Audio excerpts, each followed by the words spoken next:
So, yeah, getting this thing started.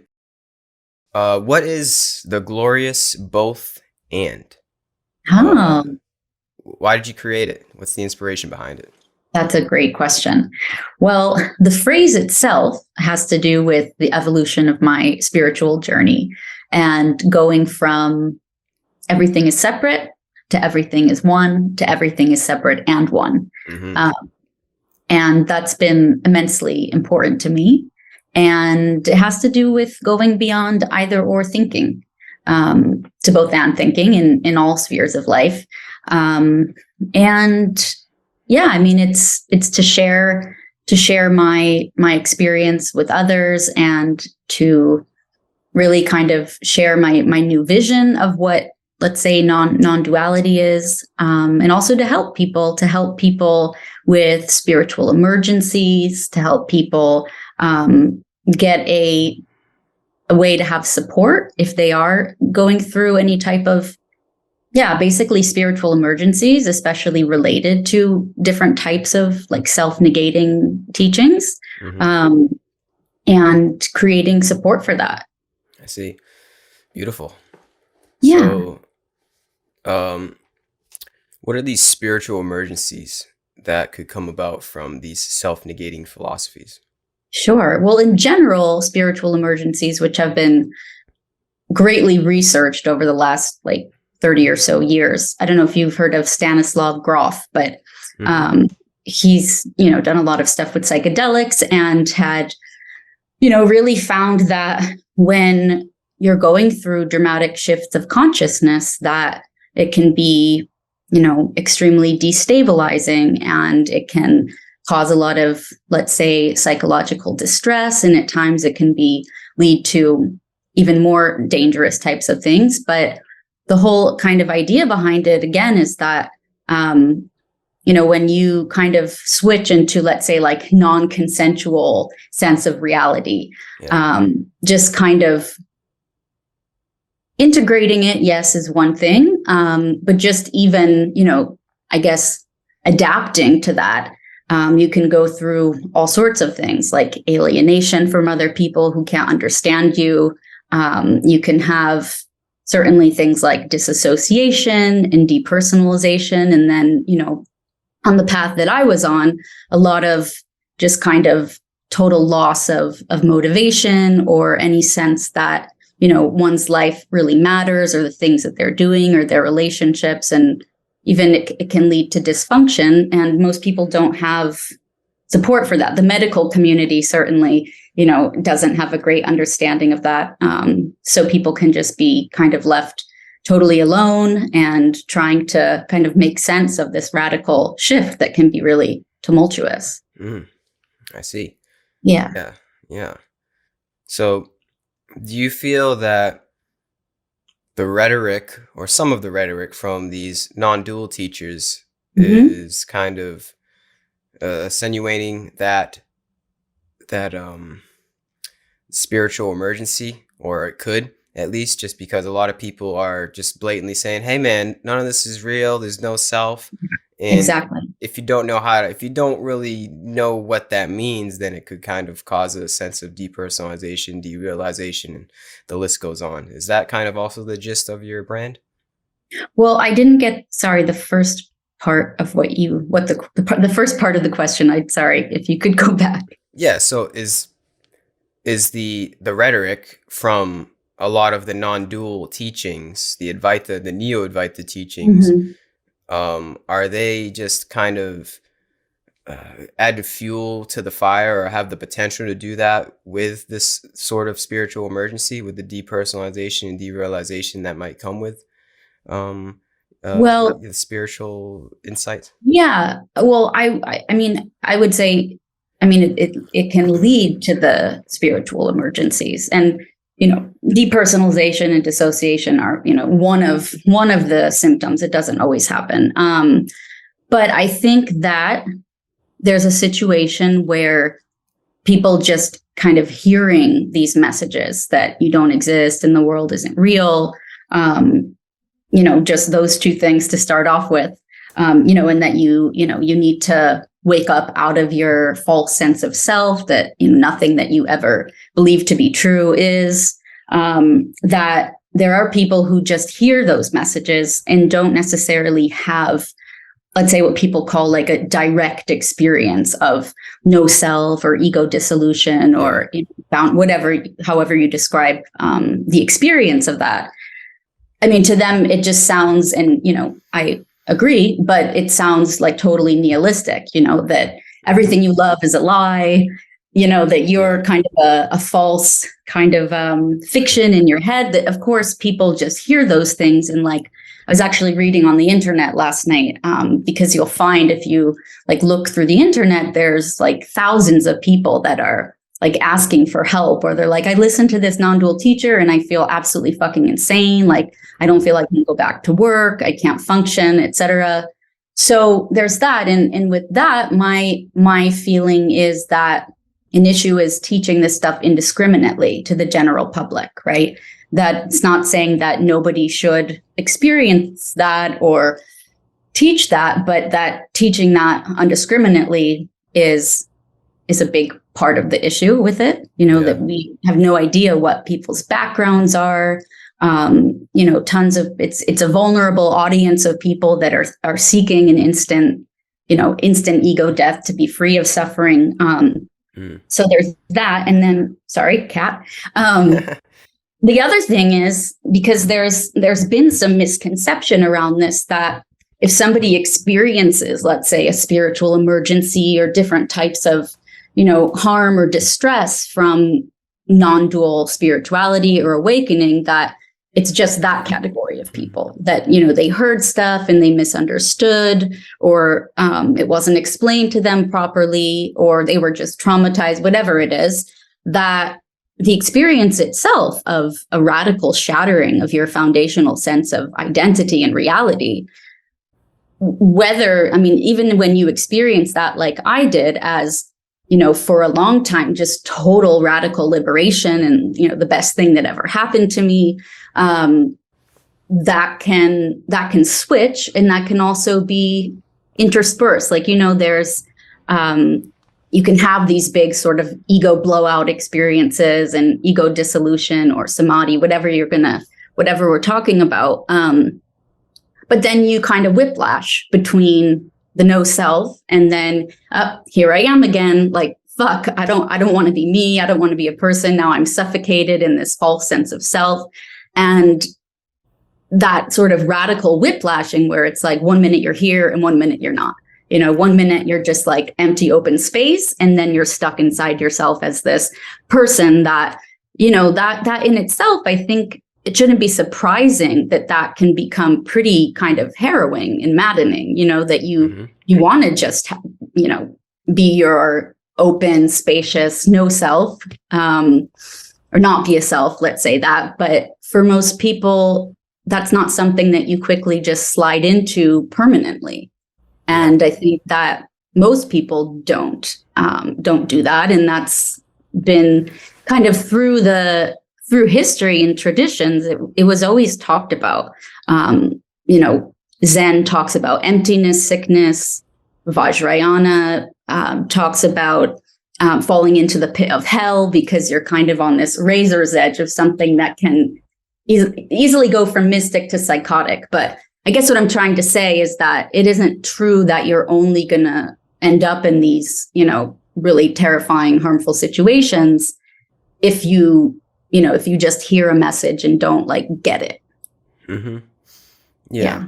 Let me ask you this. How did you come to this direct experience of ego dissolution? Sure. Well, I had started reading books like most people do on, no self and all of that. And I was just walking down the street one day, and there was just this huge collapse of a sense of a me or a person or like a separate observer, just kind of dissolving into boundlessness. And the dissolution experience came pretty natural to me, and pretty early on. So it wasn't like I was following the teachings for years, trying to have an experience. And I have some theories about why it came easily to me, but it happened pretty early on is basically what I'm trying to say. Yeah. Yeah, so I think the problem is with these non-dual people, and no offense to any, I talk to a lot of them, all right? So Yeah. if anybody's watching, it's all love, man. But I think the Sure. problem is they're trying to convey something that is, one, truly unconveyable with language, and two, maybe they just don't quite understand it that well to be able to convey it. And three, the you can't just like have this direct ego dissolving experience from a YouTube video. I don't think it works like that. It's not that easy. So to the uninitiated per se, just saying you don't exist, none of this is real, blah blah blah, that doesn't Mhm. mean anything. I feel like it only means something when somebody has had that experience, right? Like I get it when somebody says that stuff, and I can relate to a certain point because I've had the experience. But if nobody's had the experience, then it doesn't make any sense. And you just kind of look a little neurotic. You know what I mean? Like it doesn't really like it doesn't it's like what's the point of talking about it at that Yeah. point? Right, because you're just kind of sharing like ideas. I see what you mean. Well, I think that with this situation, that there are people that are just sitting there being like, you don't exist, everything's a lie, what you really are is pure consciousness. There's some people that are just kind of, saying it like that, without much else going on. But there are people who are guiding self-inquiry on YouTube and that are offering, powerful direct pointers. So I do think there's the issue with just kind of the whole, you don't exist, you're not real, that just makes somebody sound, kind of crazy at times and not necessarily helpful. But I think you can have powerful ego dissolution experiences listening to people on YouTube because, they are guiding people through techniques and practices that are known, in transitions. That's it's kind of funny. When people are, sorry, I lost my train of thought. You're talking about the people that are actually guiding. Yeah, and that what they're guiding is, the most powerful, let's say, advanced level practices from the traditions. They're now being taught on YouTube to the general public. Yeah. So I think it's kind of twofold. It is. It's always twofold, right? At least. Yeah. I wasn't talking shit about everybody that has that ventures down these teachings. There's definitely real ones out there, but then there's other ones. It's like, dude, it's not that easy, man. You can't just say it. There's a certain skill. There's certain nuances to these advaita teachings. There's a certain way to go about it. There's a certain way to convey this wisdom. There's a certain kind of like spice you got to put on it. You can't just be upfront. It's not that easy. The rule book doesn't make it that easy. The rule book of life and non-duality, you can't just say it. It's like Fight Club. You can't really just talk about it like that. But you can guide, and you can skillfully guide. So yeah, I agree with you on that. Yeah. And there's definitely there's definitely a huge I don't know what I'm trying to say, a huge upside to that, like having that specific guidance if you can find the right teacher. For sure, it's definitely useful. So yeah, you just got to find the right ones, know what you need and know what you don't need. Yeah, I can hear what you're saying. I would add to that. I mean, my perspective, for one, is, in my view, being a skillful teacher, and I also want to say that, like, I'm not attacking everyone in non-duality by any means. I've researched for years what I went through to try to understand it, and that uncovered a lot of things that I feel, compelled to talk about. But I think most people are good intentioned and they are helping people in some ways. But I think that if we want to be skillful teachers of these powerful, reality altering experiences, that I don't think it should be taught indiscriminately. So, for example, you're saying that there's different ways to communicate things, maybe in different situations. Like, I've been learning a bit about where modern non-dual teachings come from, and Neo-Advaita, Ramana Maharshi and Nisargadatta. And Ramana Maharshi was very clear. And he said, the message that you give needs to be, and this is kind of paraphrasing, it needs to be customized to the person listening to you. He didn't give self-inquiry to everyone who came along. Yeah, I read that quote last night. It's funny that you say that. Yeah, Weird.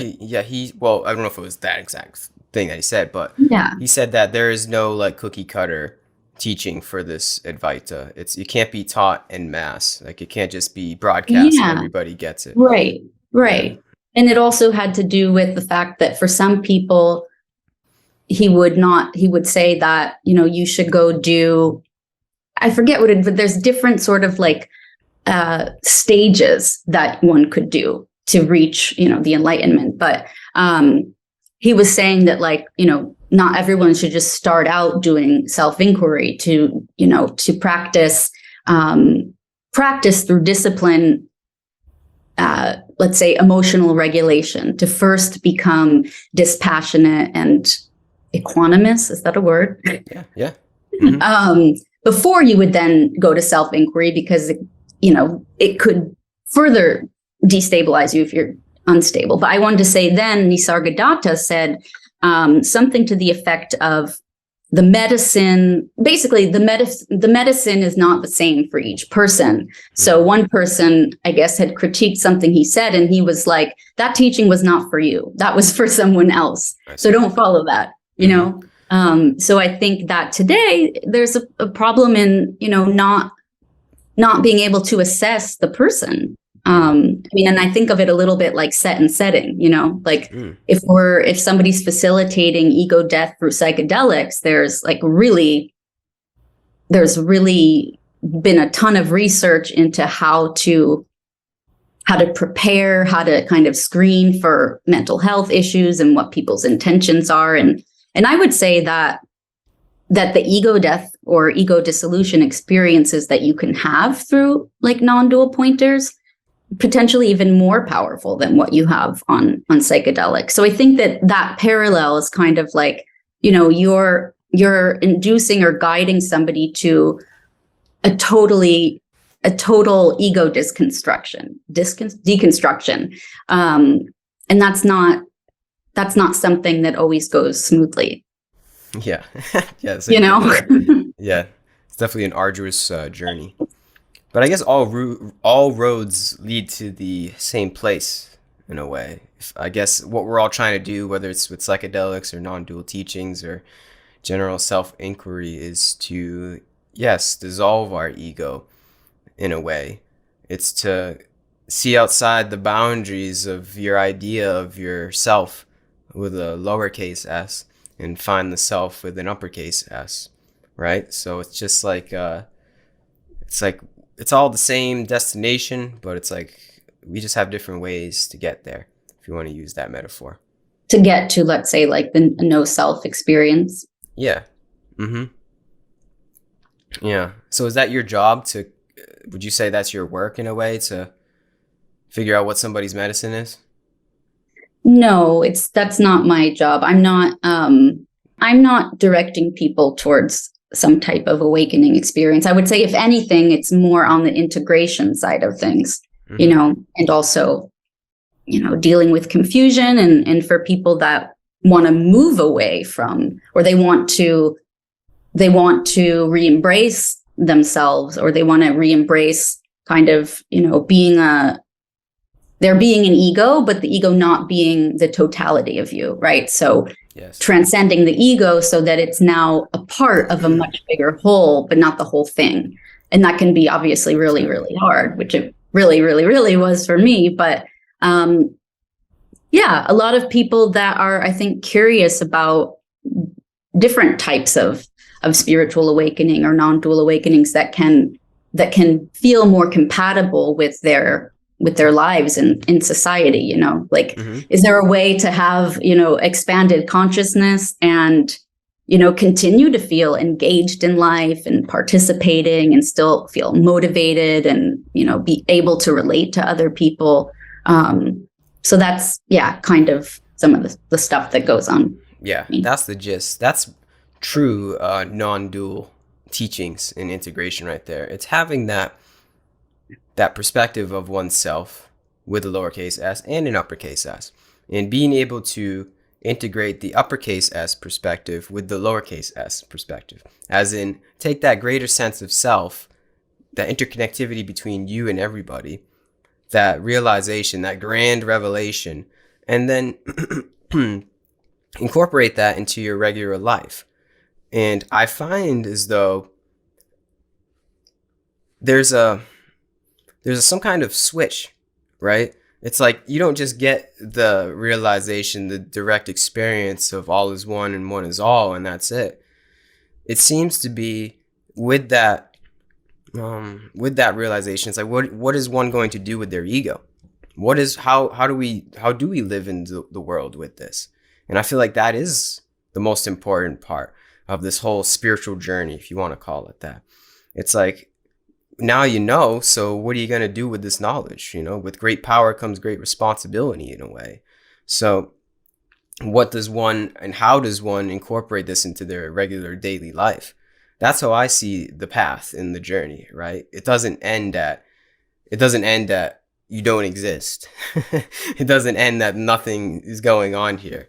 No, Yeah. that's just that's duality in itself. Like if you're just stuck in that pole, you're stuck in a sense of duality, claiming it to be non-duality, when it's actually not true. Non-duality seems to be, to me, it's a simultaneous. It's the both and, right? It's both at the Exactly. same time. And then Yeah. how do you play and how do you dance that dance in the regular world, knowing that Exactly. you're a human being. You're a human being, but being a human being is a little bit it's a little bit different than before, I guess you could say. It's a little bit expanded. It doesn't negate the humanness. It doesn't negate it at all. But there's a different spice to life. You know what I mean? There's something a little bit different on how one acts and orients themselves. I like how you said spice to life, because one of the biggest things we hear, right, is that the spice in life went away and Yeah. things become, hollow and flat. But I think it's about the both and, as you're saying. And when you're, like I said, like whiplashing, where you're trying to get rid of a part of yourself that I feel is a vital part of humanity, which is the sense of being an individual. When you try to get rid of that, then I think you're kind of always, there can't really be integration. And I think when it gets really extreme and radical, it's like, a lot of these were monastic paths and renunciate paths. Like, it's very new for this stuff to be taught outside of that context. And so there's questions for a lot of people of like, is this even compatible with being a parent, being a student, or, being with a partner? I mean, I know a lot of people who just, they no longer feel like kind of the ability to have personal intimacy. And so, they leave their relationships, or people get divorces and things like that, that it's hard when something becomes so radically negating, where it can just feel almost unintegratable with the life you were living, which can be hard if you've got ties to that life and that world and responsibilities and things like that. So it's super complex. Yeah. As you're saying also. Yeah. Yeah. The show goes on, essentially. That's how I like to phrase it. It's like there's still goings on here, even though you kind of have a different view of the goings on. It's still a role to play in the show. Yeah, I mean, and that's where I got to a point where like I felt like I wasn't playing a role anymore. Like I felt like, watching the passing show. And you just read Raman Maharshi, so you probably know some of Nisargadatta, but yeah. I was, reading him for a while and had the experience for some time where, like the world is within you, right? Like everything is within your awareness. But I couldn't engage as something within my awareness. So it was like I could be sitting on a bench and feeling just immense love and compassion and like tears of joy just watching people down the street. But it came to this point where I was like, but wait, will I ever be able to have a relationship again? Like, where that just felt like there's no one here. And I'm just kind of like this supra consciousness, which is, pretty phenomenal to experience, but I couldn't participate in life from that. Yeah. See, that's the thing is like, it's true. We are this super consciousness and that is beautiful beyond words, but it's like, that's not it. And even though it doesn't make any sense to say, like, what do you mean that's not it? It's like, that's the glory of non-duality, is that with you have this realization of you are part of this grand infinite super consciousness of interconnectivity that is eternal. Yet that's not like that's cool, that's great, but at the same time you're still a human being, and there's beauty in that.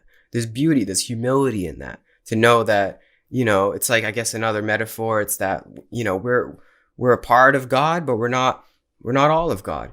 We're still simply a human being here. I find comfort in that, right?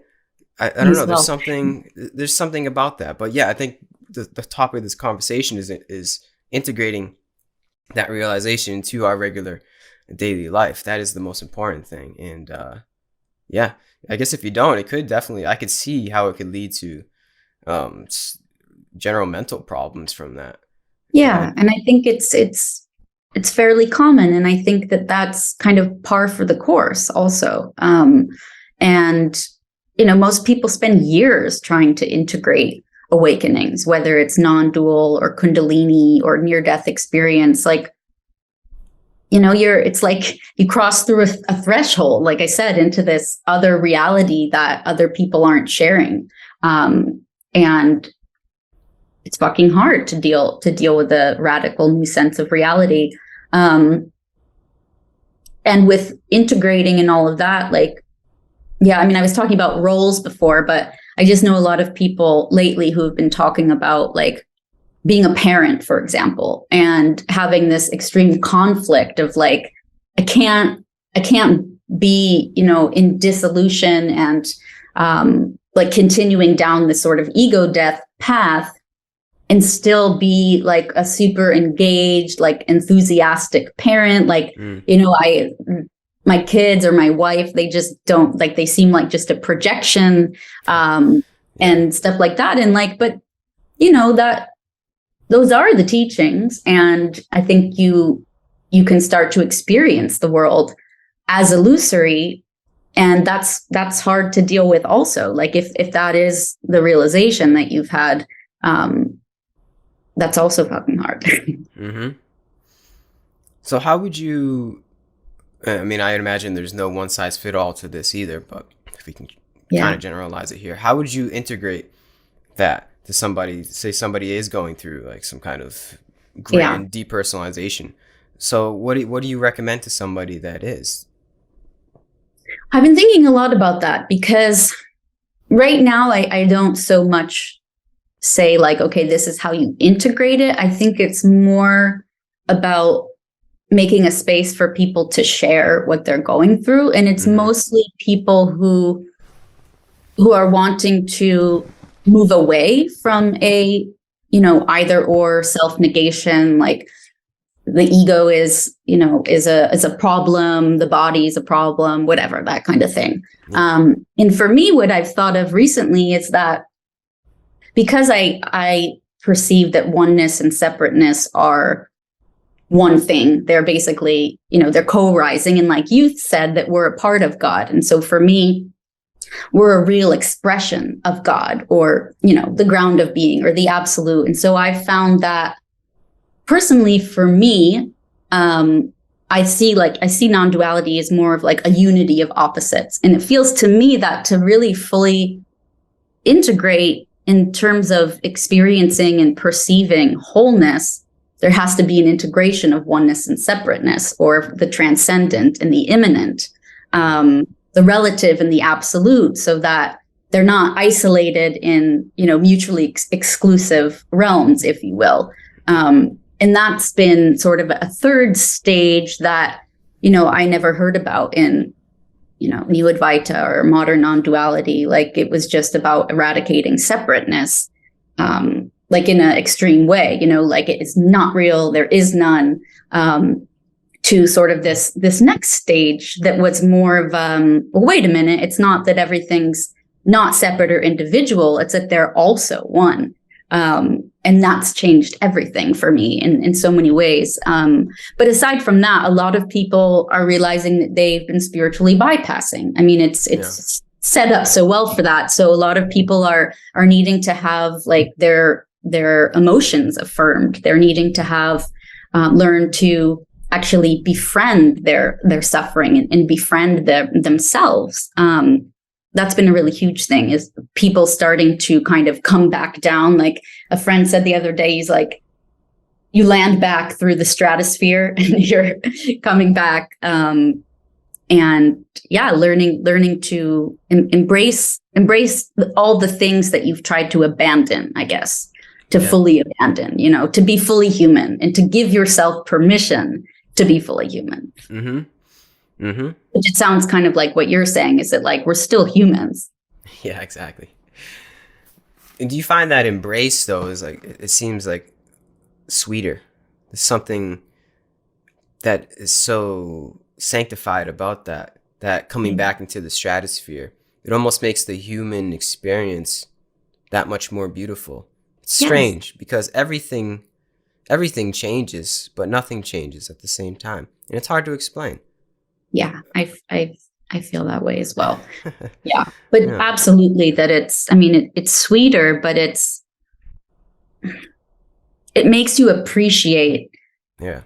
I would say it makes emotions and even suffering feel like it has sacredness as well. Yeah. That everything is sacred, and like wanting to be touched and moved by life, not to be invulnerable or to just dissolve feelings on the spot, but to really hold them and experience them and relate to them, and feel just so fucking alive because you're embracing everything that's coming up as sacred. Yeah.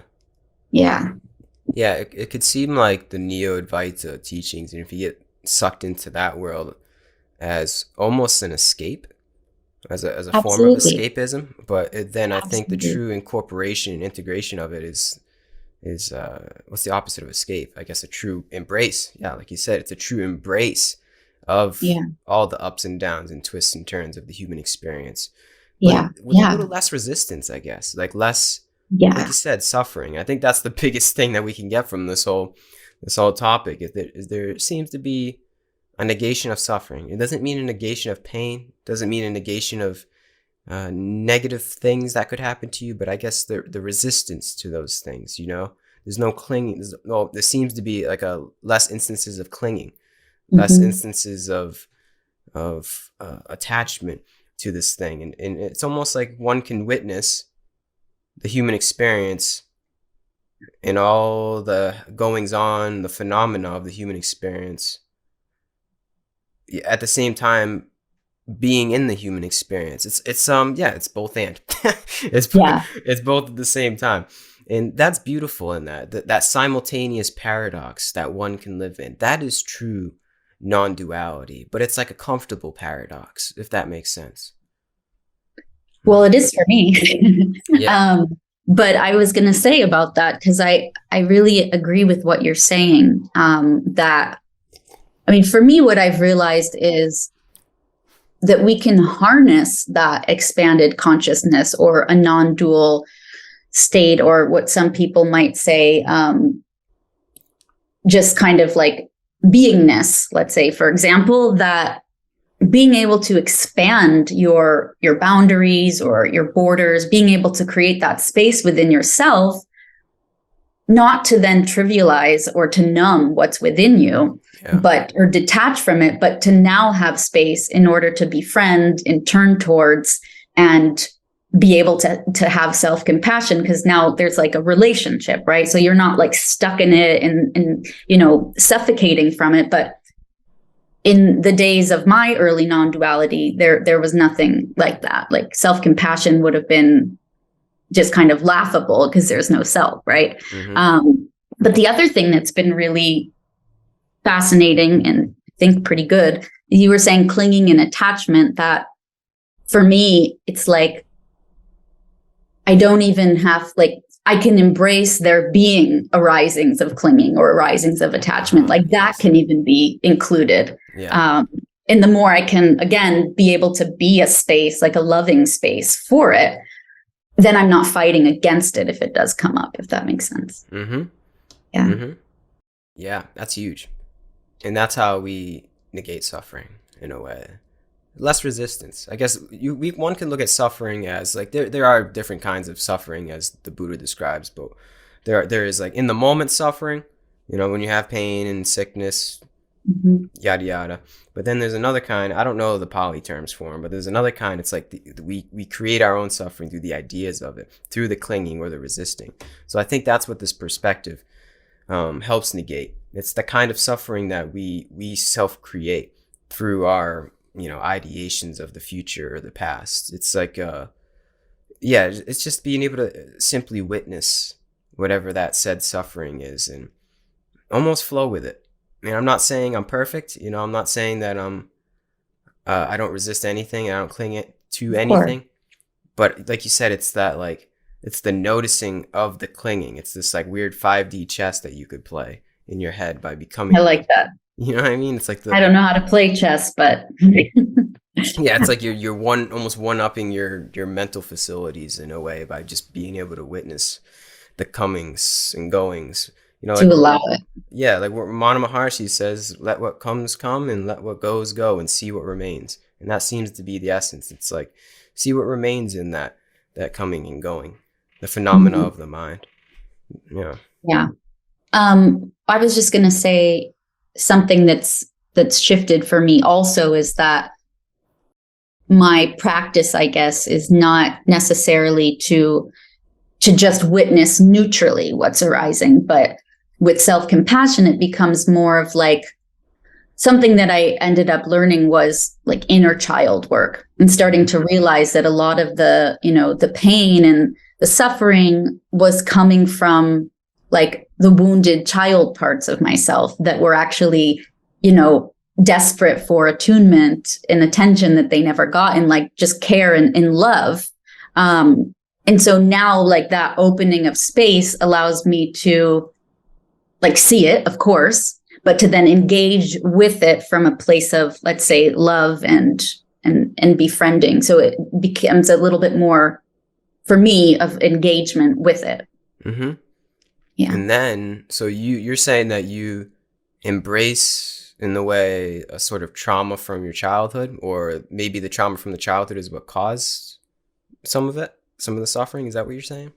Yeah, for sure.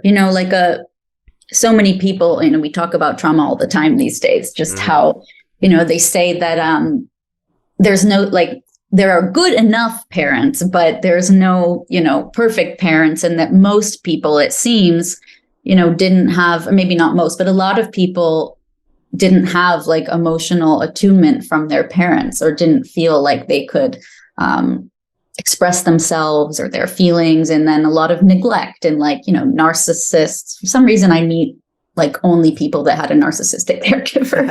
It's really funny. Well, not funny, it's sad. But yeah, just that we all have these younger parts of ourselves that I think when in the beginning for me, I was kind of demonizing the suffering, and voices of like negativity or whatever it was. I wanted to push it away and abandon it. And then I came to this realization that like, wait a minute, a lot of this is residue from, growing up. And I worked with a therapist who was introducing me to inner child work and like parts work, that to humanize them, which was like radically different, from the start, was that like, well, these are parts of you and they're kind of, let's say, feelings from a younger you that was a human. So it's really interesting. Have you heard about parts work or IFS? Don't think so. No. What's that about? It's this guy, Dick Schwartz, who basically what he says was like that the ego isn't just like one thing, but it's actually a collection of parts. Like that it's made up of like sub parts. So when we say like the ego, like there isn't just like one ego that's like a monolith, but Yeah. different parts. And that some of those parts are the younger parts. That makes sense. That makes a lot of Yeah. sense, actually. Yeah. I like that. Yeah. It's like a puzzle. Yeah.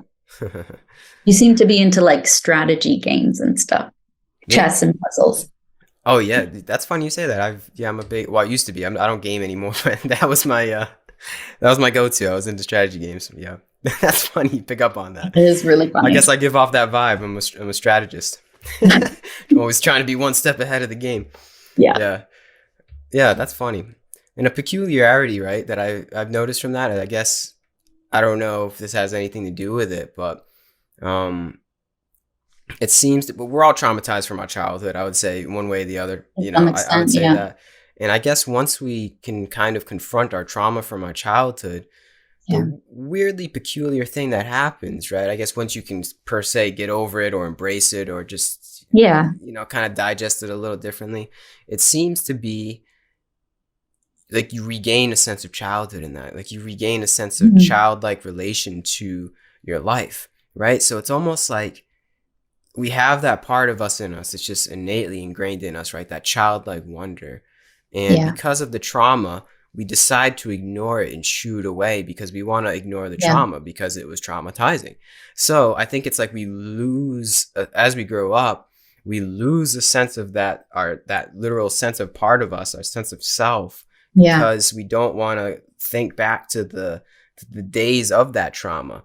But I think once you can embrace it, you come back into it. And then in us, we gain like a sense of our childhood back. And that makes life a little bit more beautiful because, think of children. Think of the archetype of a kid. They're just like so wondrous that everything is new. They're just so engrossed in the magic of the majesty of this life, this new thing that they're in. So it's like we seem to, from personally speaking and from other people that I've spoken to, like we regain that childlike innocence and embrace of the world.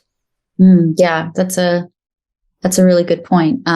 Like you said, it's like what you've repressed, and a lot of times that's what someone else kind of tried to repress in you, whether it's like, your creativity or your voice or whatever's, or your confidence, like whatever's been repressed, like you're saying, like once you're able to be with it or have it kind of come up to the surface, and however you approach that when they become more like released and opened, that then they spring back to life and you feel more alive. Yeah.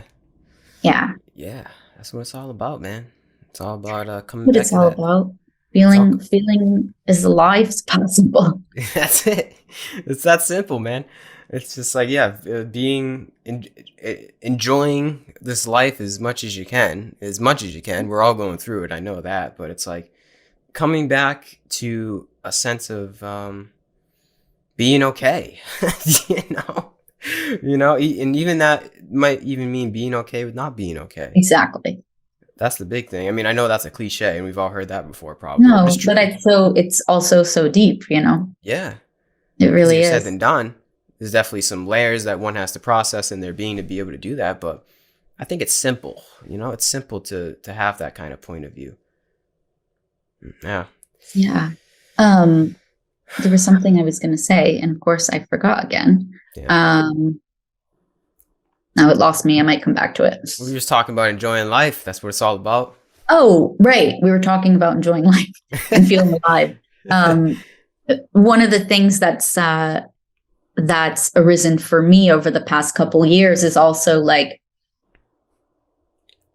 compassion and kindness, and as well as, giving back to others in some ways, because the first part of my non-dual journey and the teachings that I was following, it was only about like your personal salvation, right?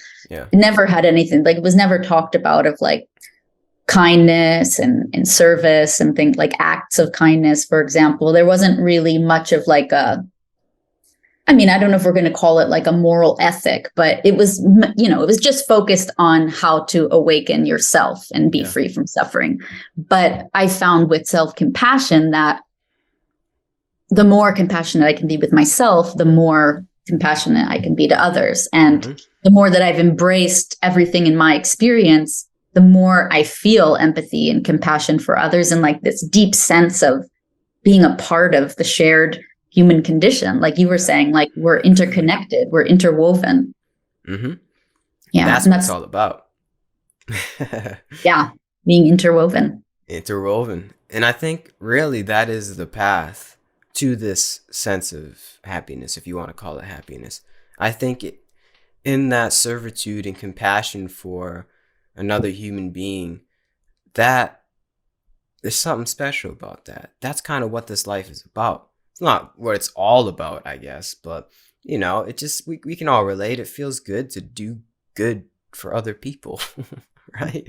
I think that is not the path to happiness, I'd say, but I think it just comes along with that self-realization. Like you said, it almost seems obligatory, right? Once you can realize the interwovenness of yourself and other selves, there seems to be some kind of obligatory reorientation in my being. Like I almost feel as though I need to, not out of like, and it's not a need, like I'm trying to be somebody or be the Messiah, but it's just like natural, just like effortless. I feel as though, and I think other people can attest to that as well. Like, just love is effortless. If you want to, that's one for the postcard, right?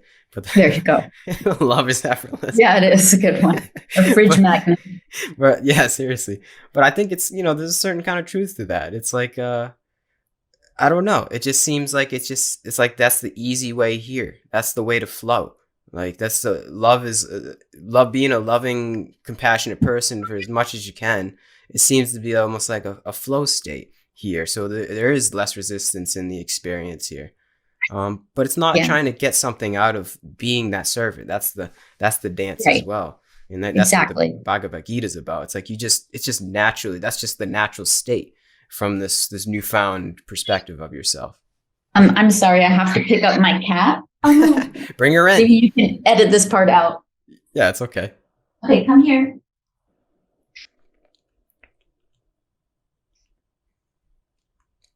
All right, here she is. Oh. Now let's just hope. Her name is Kitty because she's deaf. So I never really developed like a unique name for her because she can't hear it. Wow, that's pretty interesting. So she's been deaf since you've had her? Yeah, I adopted her for a couple months and then I kept her because I'm a sucker. And then I realized she was deaf because I turned the vacuum cleaner on next to her head and she didn't move. Wow. So that's an experience. Yeah, it totally is. Kitty the kitty. Kitty the kitty. Very literal. Yeah, that's funny. Yeah, you said something that flipped a switch that I wanted to go back to. How like, compassion and like kindness can come naturally. Mm-hmm. I felt like for me, like it had to rehumanize people, right? Because you can get to a point where things seem so illusory that it can lead, at least, it did to me and a lot of people who talk about it, like to a bit of an indifference, Mm-hmm.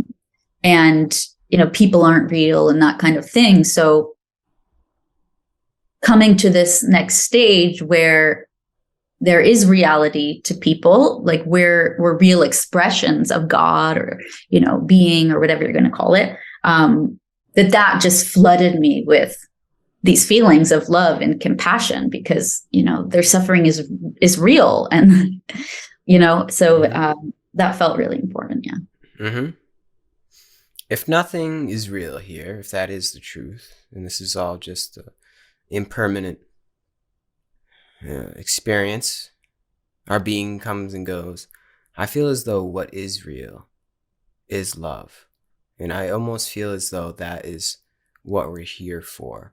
And almost that is that is what we are. And I know that the word love doesn't do it justice. Any word doesn't do it justice. Compassion, love, agape, prema, those words don't quite do it justice. But I feel as though if there is a realer sense of what we are that goes beyond the body, it is this force, this interconnectivity, this force that blends us together and it is that love. And I think that's why it's almost obligatory once one comes to this perspective, because it's like, oh, that's what this is all about. If this is all a game, this is what the game's all about.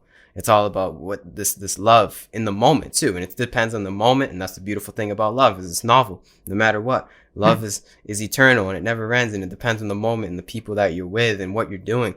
That's the beauty of it. And then I think one can find that through the illusion of the self, that maybe, just maybe, the love is the only thing that is not the illusion. And that's what when you look through the illusion and see on the other side, maybe you can see that is the real. That is the real, man. There's something to be said there. And I think that's kind of what this life is all about, man. It's all about being able to resonate at that loving frequency. It's being able to embody that love. And that's why they say in the Bible, God is love, because that's how we tap into the divine. That's how if we lose our sense of self, that's how we kind of, I don't know if you want to say gain ourself again. I don't know if that's the right way to even say it. I don't know what I'm trying to say here, but it's like, that's how you feel the real, man. Feel the real. That's another one right there. Feel the real. It's through love in the moment. Well, it's beautiful. What's happened for me is that I definitely think love is real, and I feel it is real, but I don't feel it as the only thing that's real. I feel, okay. I've come to feel everything is real, just in a very new way. So yeah, I mean, love all the way. But I do also feel that other emotions are real too, but that love is, I think this relates to what you're saying, is that like that feeling of interconnection with everything and everyone. And like, I think Thich Nhat Hanh calls it like interbeing, maybe, that opens floodgates to love, I think. And then it can feel really natural, like this just benevolence. Yeah. That's what it is. It's not that the other emotions and other experiences and pain and torment aren't, they're real.